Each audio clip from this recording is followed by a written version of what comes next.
Salatu wassalamu ala rasulillah Sayyidina Muhammad ibn Abdullah wa ala alihi wa sahbihi wa mawala amma ba'du. Yang mulia para ulama, para kiai, para asatiz dan asatizah yang saya hormati, panitia peringatan Maulid serta DKM Mushola Al-Amanah, ibu bapak, saudara-saudara kaum muslimin yang saya cintai. Allah mengutus nabi dan rasul, jumlahnya nggak kurang 124.000. Dari 124.000 cuma 25 yang wajib kita imani. Dari 25 ada 5 yang bergelar ulul azmi. Nabi Ibrahim, Nabi Nuh, Nabi Musa, Nabi Isa, Nabi kita Muhammad sallallahu alaihi wasallam. Dari 5 yang bergelar ulul azmi, cuma atu yang dapat predikat rahmatan lil alamin. Siapa dia? Nabi kita Muhammad sallallahu alaihi wasallam. Nah, tentang rahmatan lil alamin aja yang pengen saya omongin nih. Mudah-mudahan pidato saya malam ini selesai dalam waktu 5 menit.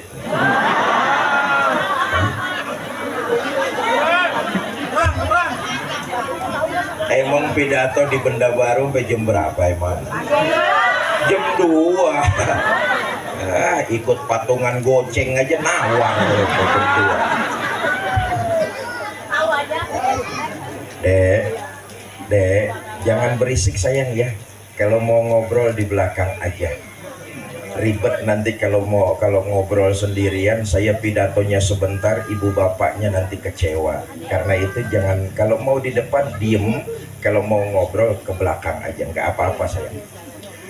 Bapak ibu, saudara-saudara kaum muslimin yang saya cintai, ayo kita lihat Allah dalam Quran azibahum wa anta fihim. Inilah kenapa Nabi predikatnya rahmatan lil alamin, rahmat bagi seluruh alam.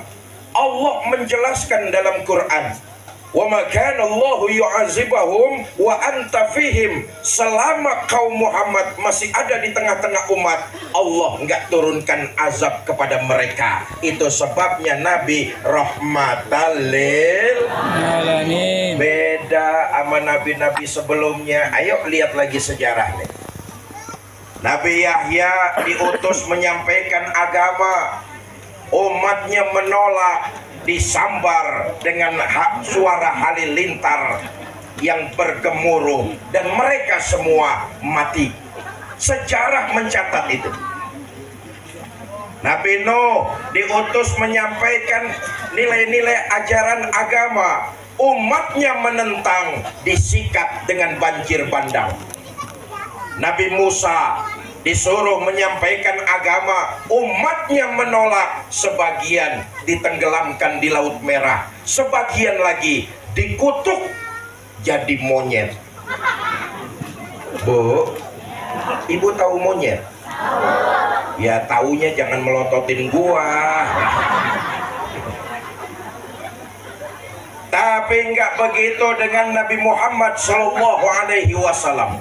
Bagaimanapun kurang ajarnya umat menentang Nabi, bagaimanapun kurang ajarnya orang menolak Nabi, Allah enggak turunkan azab di tengah-tengah mereka. Kenapa? Nabi masih hidup di antara mereka. Nih, dalil kita melaksanakan maulid. Hei, ini dalil kita melaksanakan maulid. Baca Barzanji, Mahalul Qiyam, kita yakin Nabi hadir bersama kita. Mudah-mudahan kampung kita, daerah kita, kelurahan kita, kecamatan kita, bangsa kita, Allah jauhkan dari mara bahaya dan bencana.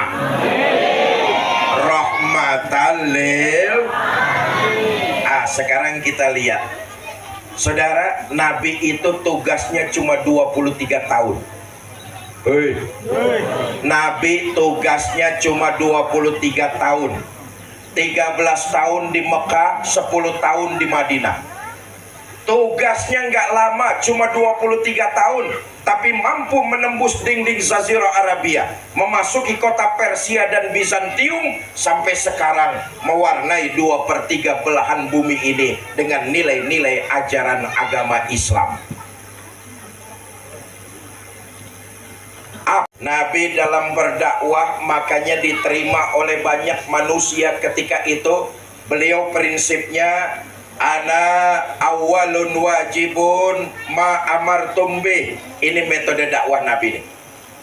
Aku orang pertama yang mengerjakan perintah sebelum perintah itu disebarluaskan kepada orang lain. Artinya Nabi itu jadi pemimpin pantas kita teladani karena ucapan dan perbuatan sama.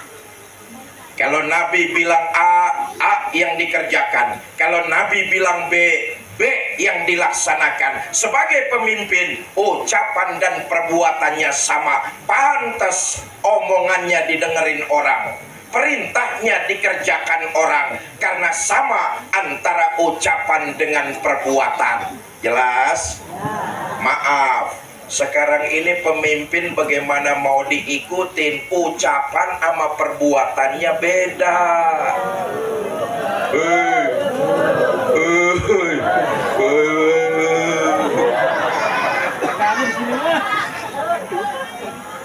Ucapannya ngomong mau mensejahterakan rakyat, tapi tindakan dan perilakunya malah menyengsarakan rakyat. Nah, coba dah, orang bilang sekarang ini kita rakyat nih ibarat udah jatuh ketiban tangga ketabrak motor. Dulu janji mau menambah, mau mensejahterakan rakyat, yang ada malah sekarang nambah kesengsaraan. Ayo lihat, lapangan pekerjaan susah, angka pengangguran sulit, kebutuhan hidup terus meningkat. Betul apa enggak? Coba dah yang terakhir nih saudara, lihat tuh, perhatikan, harga-harga kebutuhan hidup melambung tinggi. Pak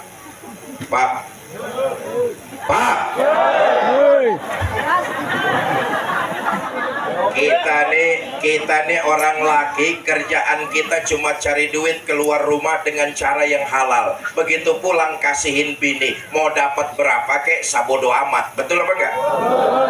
Tapi istri puyeng ngatur duit belanja yang kita kasih.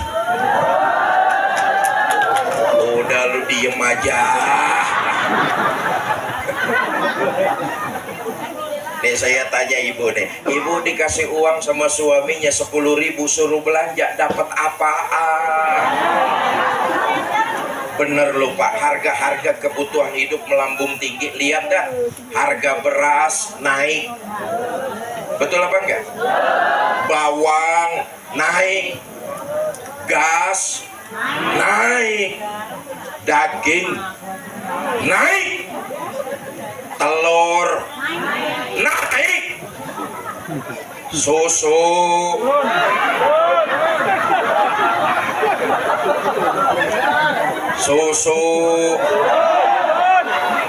ngampleh.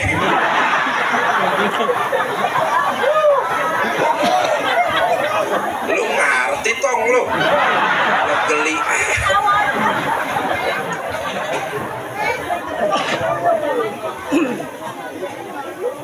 Bapak Ibu saudara-saudara kaum muslimin yang saya cintai, pantas kalau ajakan Nabi diikutin orang. Kenapa? Sama antara ucapan dan perbuatan. Ana awalun wajibun ma amartum bih. Contoh nih, Nabi ngajarin saudara-saudara rajin-rajinlah bersedekah. Sejarah kita baca tuh, di rumah Nabi nyaris kagak pernah ada duit nginep. Lain saat Nabi ngajarin saudara-saudara rajin-rajinlah bangun tengah malam, ambil air wudhu, dirikan sholat tahajud. Kita baca sejarah Nun di pertengahan malam, ketika orang pada tidur di bawah selimutnya, Nabi sudah berdiri tegak melaksanakan sholat tahajud. Sebelum orang lain bangun tengah malam, Nabi udah bangun lebih dulu. Saudara-saudara, rajin-rajinlah bangun tengah malam. Nabi udah ngejedik. Ngejedik ngajut. Bu, ibu sering bangun tengah malam. Ngapain? Lain urusan.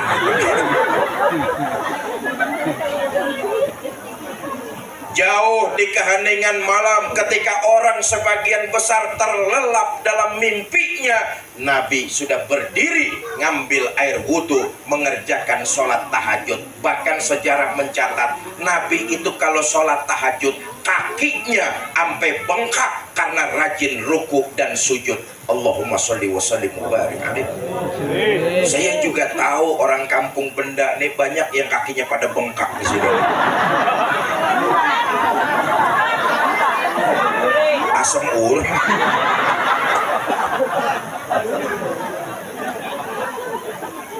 Bapak Ibu saudara-saudara, nih malam ini Musola Al Amanah menyelenggarakan peringatan Maulid. Semua kita yang hadir di sini tentu cinta kepada Nabi, benar apa enggak? Ayo lihat faktanya. Maaf, sekarang ini sebagian besar di antara kita baru cuma pinter ngaku cinta sama Nabi. Sebagian besar di antara kita baru cuma sekedar pinter ngaku umat Nabi. Apa enggak boleh Ustadz? Boleh. Yang namanya ngaku kan gampang, mudah, murah. Siapa juga boleh tiba ngaku. Betul apa enggak?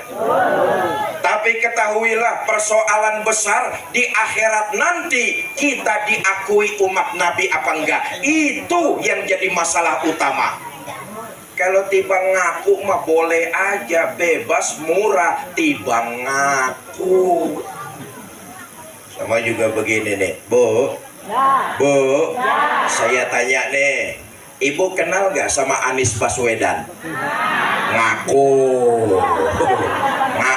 loh. Anies Baswedan kenal sama Ibu? Kasian deh. Apa bedanya sama kita? Kita nih baru pinter ngaku umat Nabi. Karena itu ayo kita berusaha supaya di akhirat kita diaku sebagai umat baginda Nabi besar Muhammad Sallallahu Alaihi Wasallam. Bagaimana caranya supaya kita diaku di akhirat?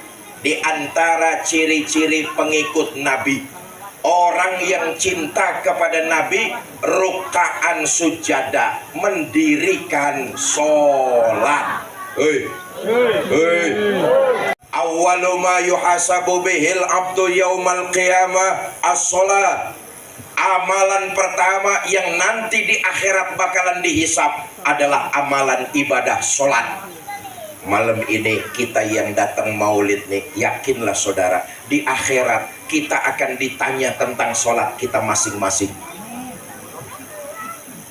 Kamu siapa? Saya Pak. Saya siapa? Saya pengikutnya Nabi Muhammad. Bener Pak. Baik, kalau kamu ngaku jadi pengikut Nabi Muhammad, ciri pengikut Nabi Muhammad itu mendirikan sholat. Dulu waktu hidup di Benda Baru pernah sholat? Pernah Pak. Berapa banyak? Enggak banyak-banyak Pak, setahun cuma 2 kali. Orang sini ada yang sembahyangnya kayak begitu, ada? Yang mana orangnya? Bapak Ibu, ayo kita renungkan. Sehari semalam Allah memberi kita waktu 24 jam. Betul apa enggak? Dalam waktu 24 jam Allah cuma minta kepada kita untuk 5 kali lapor, yaitu lewat sholat 5 waktu. Ayo nih kita hitung-hitung nih. Saudara, sholat itu yang bagus, taruh dah sekali sholat waktunya 10 menit. 10 menit sholat di Musola Al Amanah, cakep banget 10 menit tuh. Yang sedang-sedang taruh dah waktunya 5 menit. Yang kilat khusus 2 menit. 2 menit nih, perangkonya cepet, gambar geledek soalnya. Kita ambil yang tengah-tengah aja. Nih ajaran Nabi nih.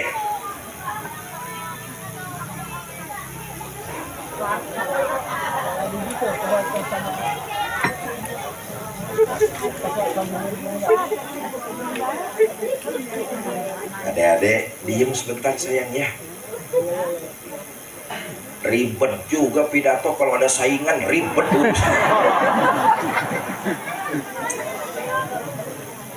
Nabi ngajarin begini nih, ambil yang tengah-tengah aja, terlalu lama jangan, kebangetan cepet juga jangan. Nabi ngajarin nih, kata beliau, iza amma ahadukumun nas falyukhaffif. Kalau kamu diangkat jadi imam, ringankan sholatmu. Kenapa? Makmum di belakang kamu kekuatannya nggak sama dengan dirimu. Hei, jadi imam jangan kelamaan. Hanya kebangetan lama, dengkulnya gemeteran. Ada apa enggak? Banyak. Ada lagi orang ikut sholat berjamaah, udah janjian selesai sholat mau nerima duit komisi penjualan tanah. Ada tuh, betul apa enggak? Anak muda janjian sama pacar di jembatan, ketemunya selesai sholat berjamaah, imamnya kebangetan lama, turun hujan gede, pacarnya hanyut di bawah banjir. Iza amma ahadukumun nas falyukhaffif. Nah sekarang kita hitung nih, yang tengah-tengah aja sekali sholat 5 menit. 5 kali 5 waktu kan cuma 25 menit. Betul apa enggak? Sisanya 23 jam 35 menit silakan kau gunakan untuk keperluanmu. Cuma 25 menit Allah minta kita lapor. Ini aja masih banyak di antara kita yang belum mengerjakannya. Saya bangga dan bersyukur saudara saya ada yang tinggal di sini, Harun tuh. Saya dikasih tahu sama dia, Ustadz, alhamdulillah, Bang Haji, alhamdulillah, orang hidup, orang benda baru mah sholat berjamaahnya rajin-rajin Bang Haji. Apalagi kalau subuh berjamaah, musola Al-Amanah penuh sampai keluar-luar. Kagak ada yang di dalam. Luar banyak.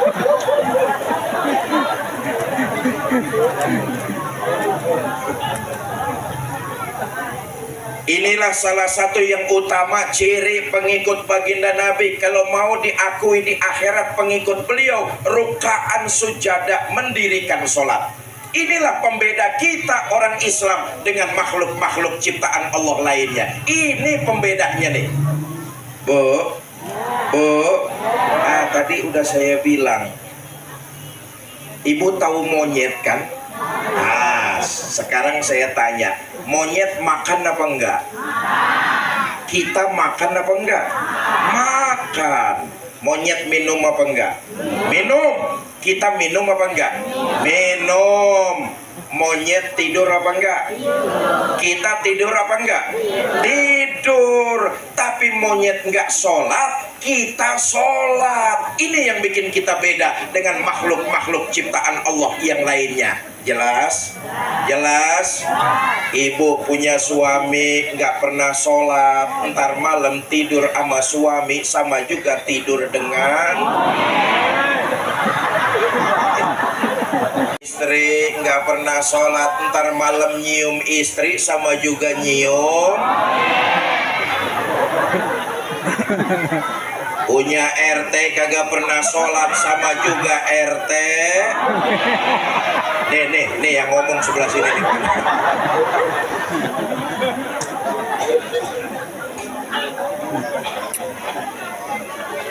Bapak Ibu saudara-saudara kaum muslimin yang saya cintai, ayo kita lihat puncak tertinggi dari ibadah sholat yang kita kerjakan, kita mampu menghadirkan Allah dalam kehidupan kita. Inilah puncak tertinggi dari ibadah sholat.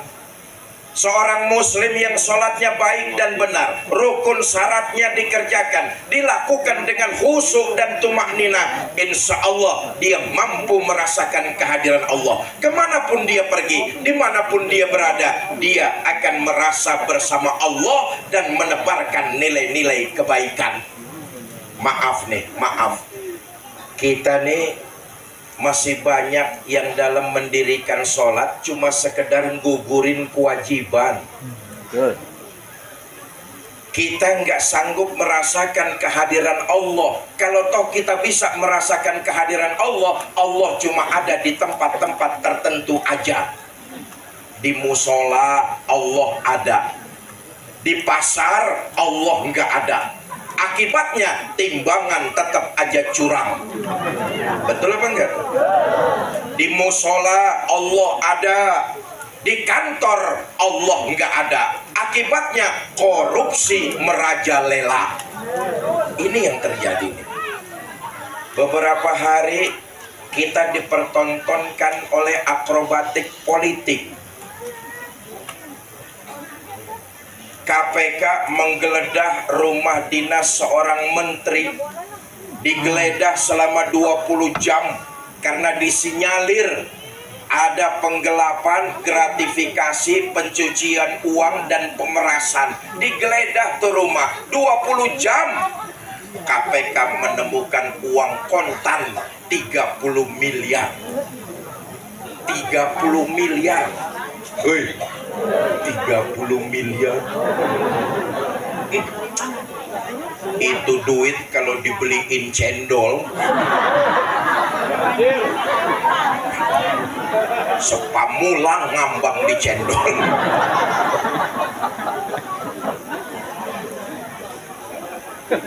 Puncak tertinggi dari ibadah sholat yang kita kerjakan, kita mampu merasakan kehadiran Allah. Kemana rasa bersama dengan Allah, ucapan dan perbuatan, tingkah laku kita pasti menebarkan nilai-nilai kebaikan. Nabi itu saya katakan bukan cuma ngajarin ana awalun wajibun tadi itu. Nabi bukan cuma ngajarin, tapi Nabi nyontoin. Ayo lihat saudara, Nabi itu makhluk yang akhlaknya paling mulia. Betul apa enggak? Nabi itu makhluk yang hidup di tengah masyarakat membawa nilai-nilai manfaat. Bahkan Nabi itu satu-satunya manusia yang dosanya sudah mendapat jaminan ampun. Liyaghfirallahu ma taqaddama min dzambika wa ma ta'akhkhar. Muhammad, dosamu yang lalu, yang sekarang, yang akan datang kalau memang ada, semuanya sudah mendapat jaminan ampun dari Allah. Dosa sudah mendapat jaminan ampun. Nabi itu kalau sholat, sholatnya luar biasa. Hei, kalau ada orang benda baru, dosanya sudah mendapat jaminan ampun dari Allah, saya yakin mulai besok subuh berhenti sembahyang. Betul apa enggak? Nabi walaupun dosanya sudah mendapat jaminan ampun, sholatnya luar biasa. Siapa yang menceritakan tentang sholat Nabi? Enggak lain, istri tercinta Ummul Mukminin Sayyidah Aisyah radhiyallahu anha. Istri Nabi menceritakan bagaimana suaminya sholat. Satu malam kata Sayyidah Aisyah, selesai saya sholat isya, saya siap-siap mau tidur. Saya lihat suami saya, Rasulullah Shallallahu Alaihi Wasallam. Saya lihat suami saya lagi sholat, saya lihat suami saya masih sholat juga. Saya tidur lagi. Sepertiga malam yang akhir saya terbangun, saya lihat suami saya masih sholat juga. Ya Allah, dosa sudah mendapat jaminan ampun. Bininya bangun tengah malam, dilihat lakinya masih sholat. Bininya bangun sepertiga malam yang akhir, dilihat suaminya masih sholat juga. Tuh, istri Nabi kalau tidur sebentar-sebentar bangun. Hei, istri Nabi kalau tidur sebentar-sebentar bangun. Istri Nabi kalau tidur sebentar-sebentar bangun. Istri orang benda baru kalau tidur keblok. Kata Sayyidah Aisyah, saya tungguin suami saya sholat, saya samperin setelah selesai. Saya tanya, Bang, ada apa yang? Oh, jangan cie-cie, ini sejarah lagi nih. Saudara, Nabi itu kalau manggil istrinya, sejarah mencatat tuh, Sayyidah Aisyah seorang wanita yang pipinya putih kemerah-merahan, maka Nabi manggilnya ya Humairah, hai yang kemerah-merahan, romantis, mesra, lembut. Bahasa sekarangnya, ada apa beb? Ini ngajarin kita nih para suami nih, Pak, tuh lu lempengan ini belaga budak. Nih Nabi ngajarin kita nih, kalau manggil istri panggilannya lembut, mesra, romantis. Panggilan emang kelihatannya sepele, tapi ternyata dapat menumbuhkan keharmonisan dalam berumah tangga. Sayyidul Mursalin, Khotamun Nabiyyin, penghulu para nabi dan rasul. Waktu Isra dan Mi'raj, Nabi itu pemimpin imam sholat berjamaah. Makmumnya dari Nabi Adam sampai Nabi Isa. Betul apa enggak? Sayyidul Mursalin, pemimpin para nabi dan rasul, manggil bininya kalimatnya mesra. Nih kita suami kan kadang-kadang enggak, kebangetan jujur manggil bini tapi nyakitin. Udah tahu istrinya hitam, kalau manggil buluk sini loh. Jujur.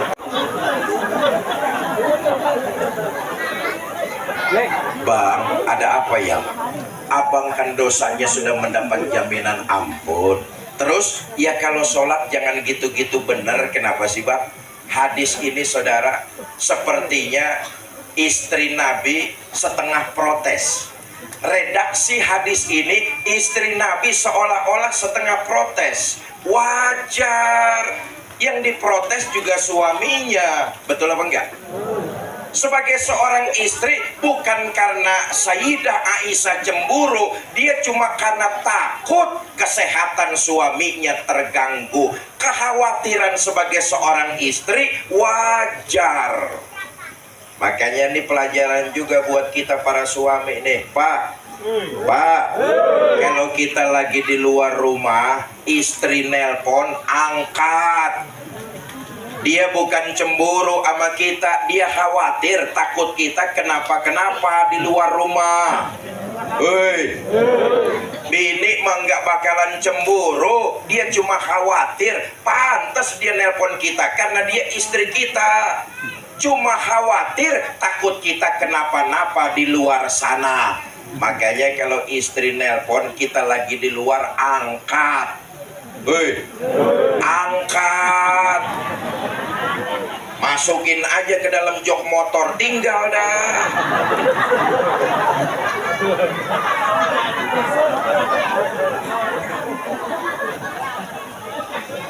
Bang, abang kan dosanya sudah mendapat jaminan ampun dari Allah. Terus ya kalau sholat jangan gitu-gitu banget. Kenapa sih bang?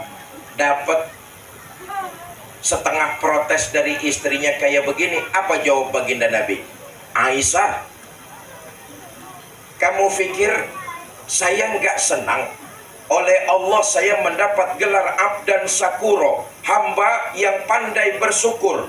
Makin diampuni dosa saya, makin saya bersyukur kepada Allah. Makin diampuni dosa saya, sujud dan sholat saya makin saya tingkatkan. Nabi dosanya sudah mendapat jaminan ampun, sholatnya luar biasa.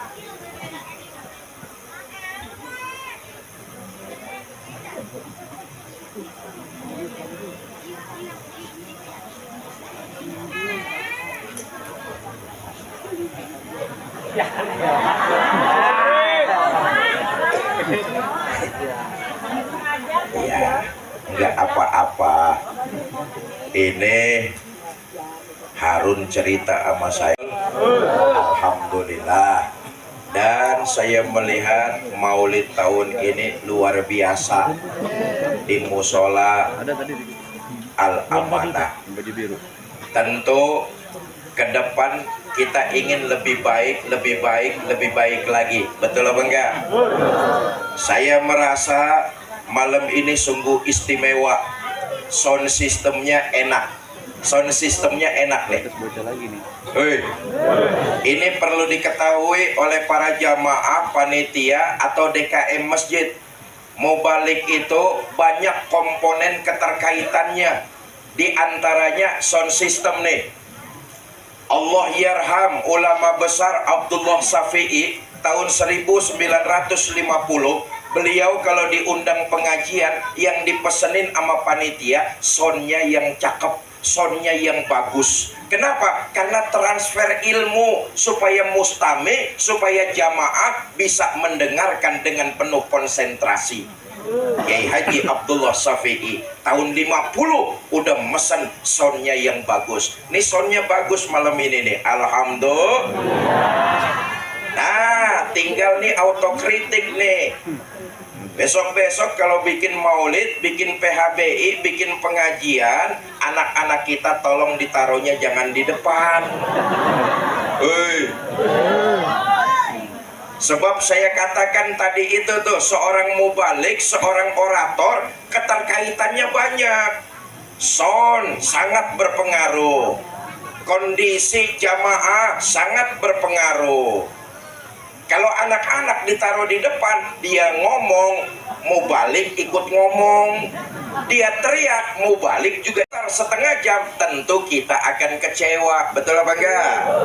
Karena itu enggak apa-apa nih, autokritik ke depan, tolong diatur nih panitia. Harun bagaimana sih Harun? Ini menuju kebaikan, enggak apa-apa. Karena memang mubalik itu banyak keterkaitannya, saudara. Bapak Ibu, saudara-saudara kaum muslimin yang saya cintai. Nah, sekarang kita kembali kepada sholat. Saya katakan Nabi bukan cuma ngajarin, tapi Nabi nyontoin. Orang yang sholatnya berhasil, ciri-cirinya gampang kita lihat. Nah ini penting nih, Bu. Orang yang sholatnya berhasil, ciri-cirinya gampang kita lihat. Bagaimana Ustadz? Dalam kehidupan bermasyarakat, dia akan menjadi pribadi muslim yang lebih baik, dan dia menebarkan nilai-nilai yang bermanfaat. Itu sholatnya berhasil tuh. Kalau sholat yang dikerjakan cuma gugurin kewajiban, nggak ada perubahan dalam kehidupan, stagnan, tidak mau menebarkan nilai-nilai kebaikan. Jangan heran kalau ngelihat orang kayak begini nih, sholatnya rajin tapi maksiatnya tekun. Sedekahnya mau tapi nyolongnya lebih gede dari yang disedekahin. Mendirikan sholat hanya terjebak menggugurkan kewajiban. Padahal sholat yang dikerjakan dengan baik dan benar, kalau dia berhasil, gampang kita lihat dalam kehidupan bermasyarakat. Dia jadi pribadi yang lebih baik dan mau menebarkan nilai-nilai kebaikan di tengah masyarakat. Sebab Nabi mencontohkan hal demikian. Nih, karena seringnya kita ngerjain sholat cuma gugurin kewajiban, kita nggak mampu berubah untuk jadi muslim yang lebih baik. Sholatnya rajin tapi sama tetangga pelotot-pelototan.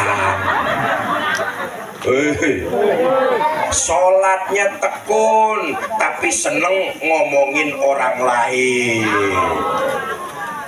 Oh, di Benda Baru nggak ada yang kayak begitu, nggak ada. Saya tahu kok, apalagi tadi tokoh masyarakat udah ngasih tahu, Ustadz, alhamdulillah orang hidup baru mah nggak ada tuh yang seneng ngomongin orang. Saya bilang bagus, bagus. Tapi di perumahan sebelah sono tuh, orangnya rajin sembahyang, tapi selesai sembahyang ngomongin orang hobi.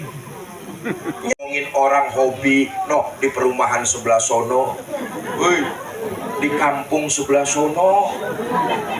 Saya tanya, katanya orangnya pindahan dari kampung Benda Baru.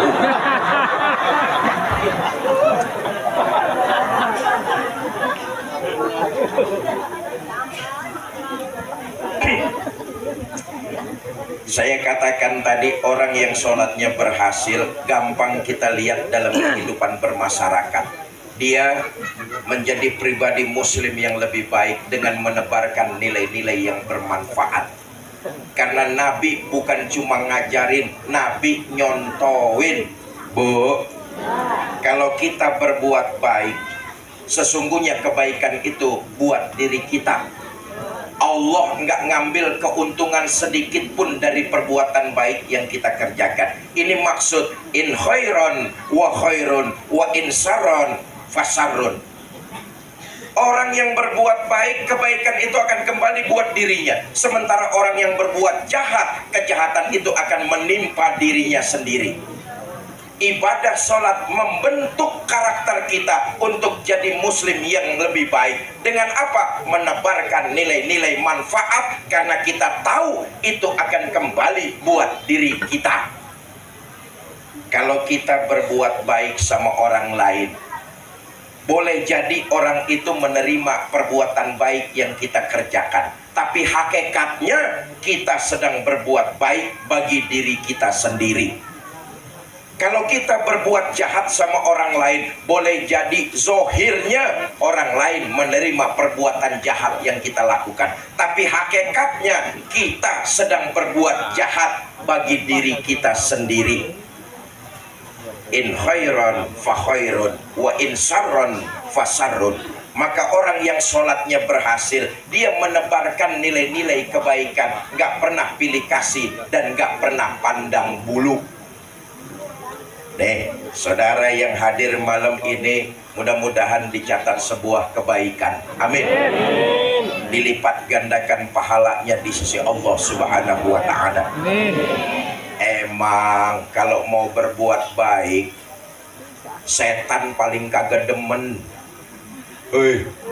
Dengan berbagai macam cara, tipu dan gaya, setan pengen gagalin supaya kita jangan berbuat baik. Tadi waktu habis Isya, ibu bapak masih di rumah, setan udah bisikin hati kita tuh supaya jangan datang ke tempat-tempat kebaikan macam ini. Kata setan, ngapain lu datang ke pengajian, udah di rumah aja dah nonton sinetron Ikatan Cinta. Setan bisikin tuh, setan bisikin. Saudara lawan bisikan setan. Enggak, saya mau datang ke pengajian, mau maulid. Saudara datang ke sini nih, ke pengajian. Jangan dipikir di pengajian daerah bebas zona setan. Justru di tempat pengajian setannya gemuk-gemuk. Dibisikin lagi hati kita sama setan. Kata setan, ya udah, lo datang dah sono ke pengajian, ntar sampai pengajian lo ngobrol aja ngobrol, lo ngomong aja ngomong, ustadznya jangan didengerin. Setan, setan. Saudara lawan lagi godaan setan. Enggak, saya mau datang ke pengajian, mau diem dengerin pidato ustadznya. Setan kagak bakalan nyerah. Digodain lagi hati kita. Kata setan, ya udah, lu ntar di pengajian kagak usah ngomong dah, lu diem aja, cari tempat duduk nyender tapi pules.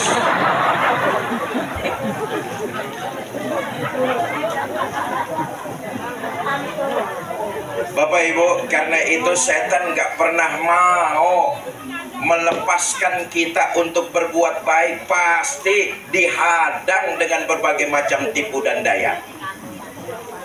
Karena itu nilai-nilai kebaikan yang kita lakukan, manfaatnya akan kembali buat diri kita. Sekali lagi saya katakan, Nabi di sudut kota Madinah ada Yahudi tua buta. Tiap hari Nabi datang ke sana nyuapin makanan. nyuapin makanan perbuatan baik apa enggak? Nabi datang nyuapin makanan. Kita lihat sekarang. Nabi itu aslinya orang Mekah, betul apa enggak? Ini orang asli orang Madinah. Daerahnya beda, sukunya beda. Nabi pemimpinnya orang-orang beriman. Ini orang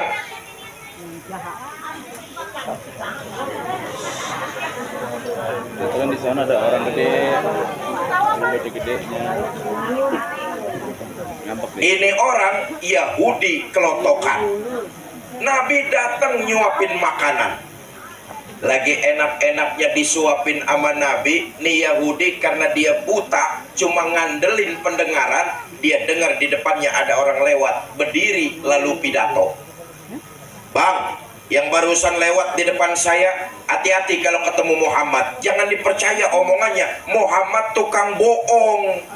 Padahal yang lagi nyuapin dia junjungan kita baginda Nabi besar Muhammad. Marah Nabi? Enggak. Merah muka Nabi? Enggak. Nabi terus nyuapin dengan penuh kelembutan. Enggak cukup sekali saudara. Besok Nabi datang lagi nyuapin makanan. Lagi enak-enaknya disuapin. Ini Yahudi dengar depannya ada orang lewat, berdiri pidato. Bang, yang barusan lewat, hati-hati kalau ketemu Muhammad. Jangan dipercaya omongannya dah. Muhammad tukang sihir. Nabi tertarik. Saya tanya nih, kira-kira orang benda baru masih mau nyuapin nggak kalau yang kita suapin caci maki kita? Hah? Suapin aja terus, tapi makanannya campurin racun dikit.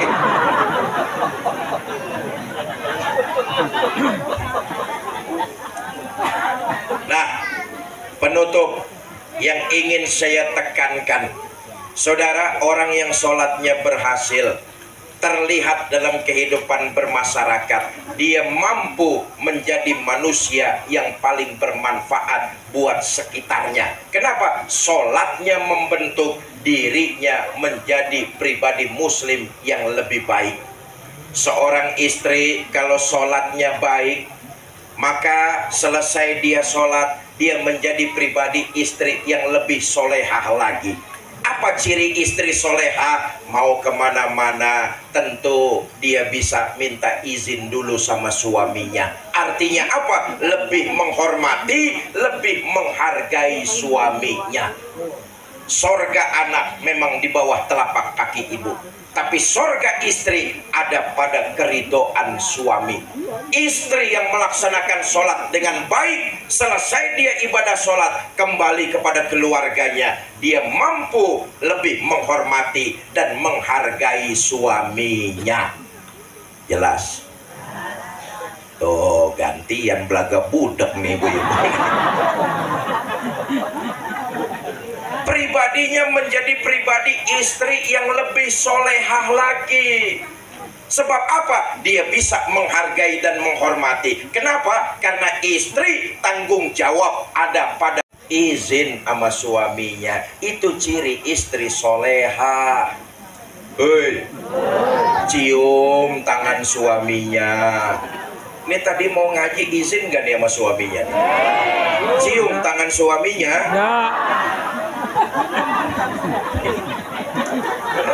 Boro-boro cium tangan. Yang ada juga kadang-kadang campur merentah.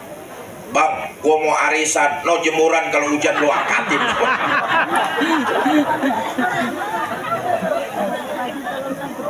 Bu, saya katakan sekali lagi bahwa istri yang sholatnya baik dan benar, dia akan lebih mampu menghargai dan menghormati suaminya. Sebab kata Nabi, andai kata boleh manusia sujud kepada manusia, maka pertama yang aku perintahkan sujudnya seorang istri kepada suaminya. Cuma ini nggak boleh. Artinya apa? Tanggung jawab suami kepada istri luar biasa besarnya. Ketika wanita belum bersuami, maka tanggung jawab ada pada ibu dan bapaknya. Betul apa tidak? Tapi ketika seorang wanita telah bersuami, maka mutlak tanggung jawab ada pada suaminya. Karena itu taat. Selama suami tidak melanggar perintah Allah, taati suami. Karena itu cerminan istri soleha. Saya tanya nih, Bu, baca Quran itu hukumnya apa? Sunnah. Menjawab dan memenuhi panggilan suami hukumnya apa? Wajib. Lebih dahulukan yang mana antara wajib dan sunnah? Wajib. Umpama ibu besok malam habis sholat isya di ruang tamu baca Al-Quran, A'udzubillahi minasyaitonirrajim. Suami dari dalam kamar ndehem.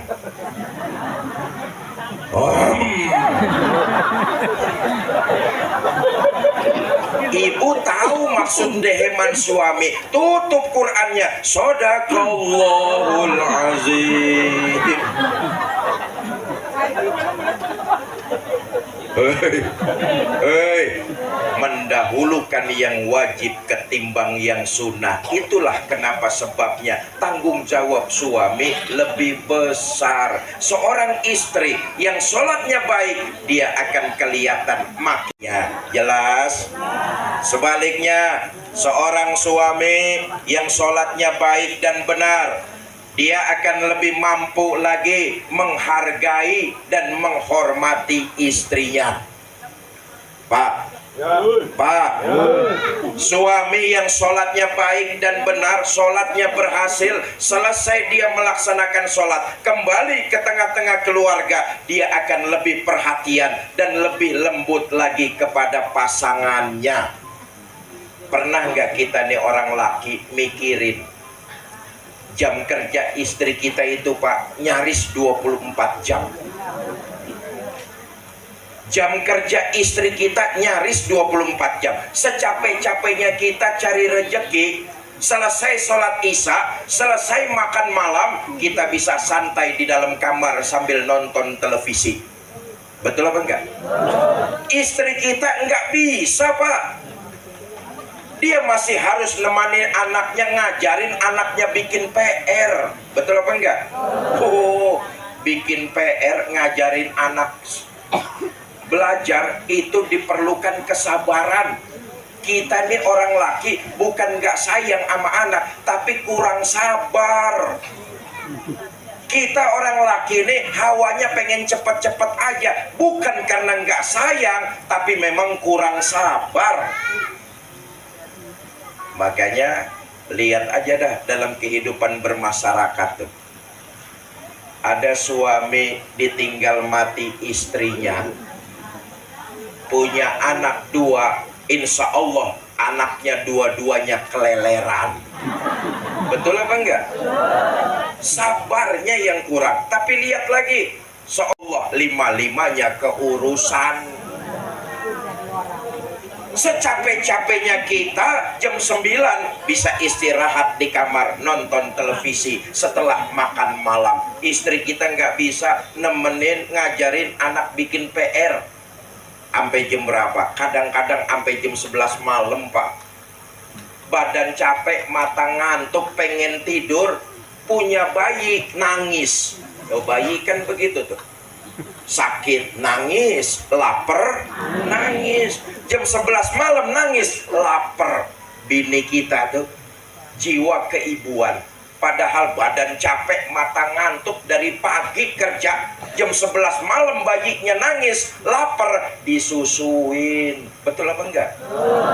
Sampai jam berapa tuh, Pak? Kadang-kadang sampai jam 1 malam bayinya diem.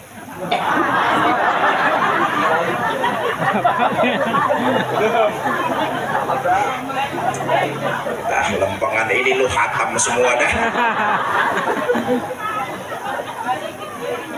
Seorang suami yang sholatnya berhasil, dia lebih perhatian dan lebih lembut kepada keluarganya. contoh Nabi besar Muhammad Shallallahu Alaihi Wasallam, paling perhatian, paling pengertian, paling lembut kepada keluarganya. Saya tutup dengan satu cerita, satu riwayat. Saudara, satu malam Nabi pulang ngajar kebangetan larut. Orang di masjid banyak yang pada nanya, pulang udah kemalaman. Sampai rumah ketuk pintu, Assalamualaikum, Assalamualaikum, Assalamualaikum. 3 kali ngetuk pintu, 3 kali ngasih salam, pintu kagak dibukain sama bininya. Apa yang dilakukan Nabi? Nabi gelar sorban, tidur geletak di depan rumahnya sampai sepertiga malam yang akhir. Allahumma sholli wa sallim wa barik alaihi. Manusia utama, penghulunya para nabi dan rasul, pulang ngajar, pulang kerja, badannya capek, tengah malam kagak dibukain pintu sama bininya, gelar sorban, tidur di depan pintu rumahnya sampai sepertiga malam yang akhir. Mirip suami-suami ibu kalau pulang tengah malam kagak dibukain pintu. Kira-kira begitu apa enggak? Kagak. Sepertiga malam yang akhir, hampir mendekati sepertiga malam, istri beliau keluar, dilihat suaminya lagi tidur, dibangunin. Nabi begitu bangun, ngucek mata, apa yang pertama diucapkan Nabi? Larut, kamu capek tidur, maafkan saya. Ya Allah, pulang kerja, badan capek, sampai rumah kagak dibukain pintu sama bininya. Begitu dibukain, lakinya yang minta maaf duluan. Lakinya yang minta maaf duluan. Persis suami-suami ibu tuh. Amin. Saya kembali, ayo. Gampang terlihat orang yang sholatnya berhasil, dia menebarkan nilai-nilai kebaikan dengan mendirikan sholat.